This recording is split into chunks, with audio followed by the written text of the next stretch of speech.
Well, the income statement is, by and large, one of the most important financial statements that a business has in its disposal.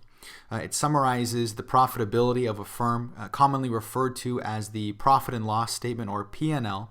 The income statement summarizes the company's bottom line, which is, at the end of the day, is it actually making money? And so contrary to the balance sheet, which we're summarizing performance or position at a specific point in time, an income statement really is a summary of performance over a given period of time. And so usually we're talking a quarterly basis, potentially an annual basis here. And so we have a lot more information to go off of. It's not just a specific point in time. And so what we're going to do here is actually go through the different components of an income statement. As you can see here on the screen, I have a few of the more common line items listed on the income statement. We're going to go through these line by line, and I'm just going to explain each of them and what they mean.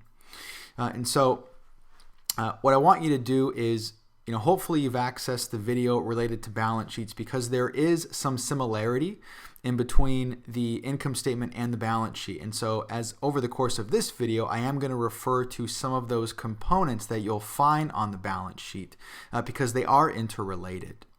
And so for the first thing, we know that the income statement is structured in a very simple fashion. The first thing is we do have what we call our revenues, which is money that we bring in. Next, we have our expenses, meaning money that we're spending on acquiring goods, paying employees, advertising, sales staff, taxes, interest expenses.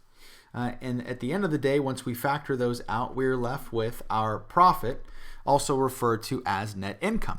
And that's the basic structure of the income statement. So let's look at some of the elements a little more specifically. The first thing you can see here is that we have sales revenue. Okay? And this is money that is generated from actually selling goods and services.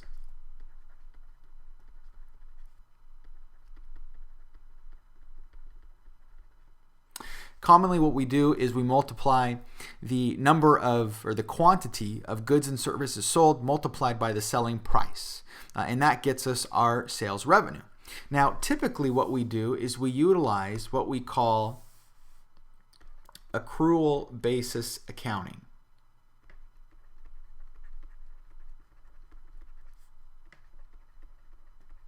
And so what accrual basis accounting is that we recognize the revenues when the actual money is received. See, oftentimes in business, things are purchased on credit. We went over accounts payable and obviously accounts receivable.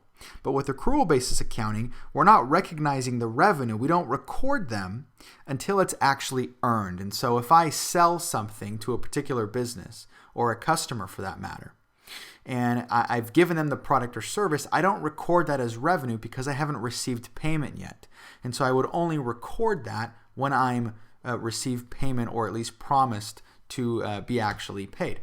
And so typically with sales revenue here, you see we have $890,000 in this particular period that we've earned from the sale of goods and services. Usually this gets split into a number of different areas. Okay, this can either go into cash, obviously, if we've actually collected, or if it's a promise to pay, meaning that they're going to purchase on credit, it would probably log into an accounts receivable entry. And so ideally we would have cash, but oftentimes in business things are done on a credit basis, and so that might be a log under accounts receivable, so you can see the relationship to the balance sheet already. Now the next entry we have is cost of goods sold. Okay. Now cost of goods sold is the cost of the items directly associated with actually producing and selling goods and services.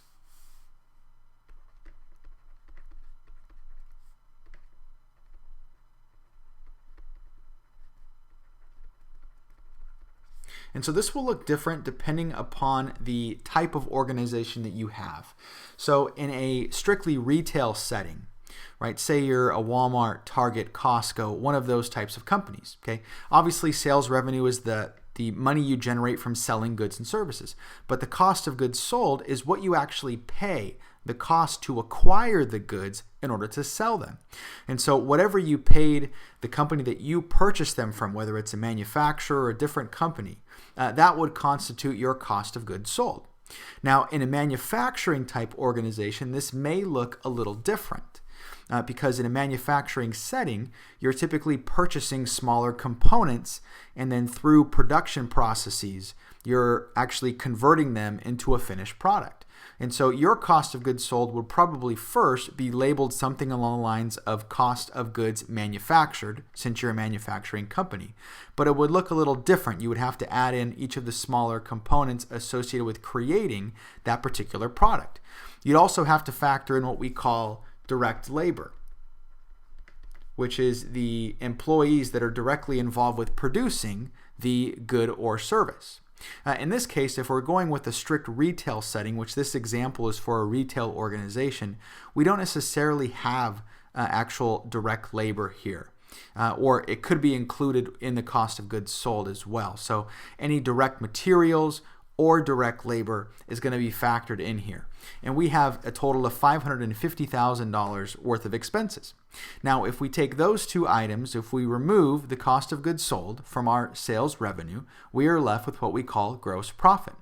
Now, gross profit is a very important figure. It isn't the final profitability figure that we look at, but this is the figure that tells us if we're earning anything on simply selling the goods.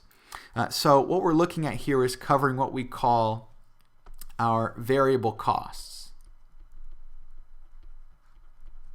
And variable costs are the costs that vary based upon us selling more of something. And so if I have, let's say, a sandwich shop, for example, the more sandwiches that I sell, the greater my costs are, or variable costs that is. So things like ingredients, so bread, cheese, lettuce, tomatoes, some type of deli meat of some kind. Those are variable costs because when I sell more sandwiches, they obviously go up because I need to use them to actually sell sandwiches. And so gross profit is what tells you if you're actually able to cover those variable costs. And so as you can see here, we have more sales revenue than cost of goods sold. And so our economics of one unit, as it's referred to, is positive. We have a positive gross profit margin per unit if you were to take this down and whittle it down to a per unit basis. And so this is good just for initial profitability. Are we at least covering the cost to acquire the goods and to sell them directly?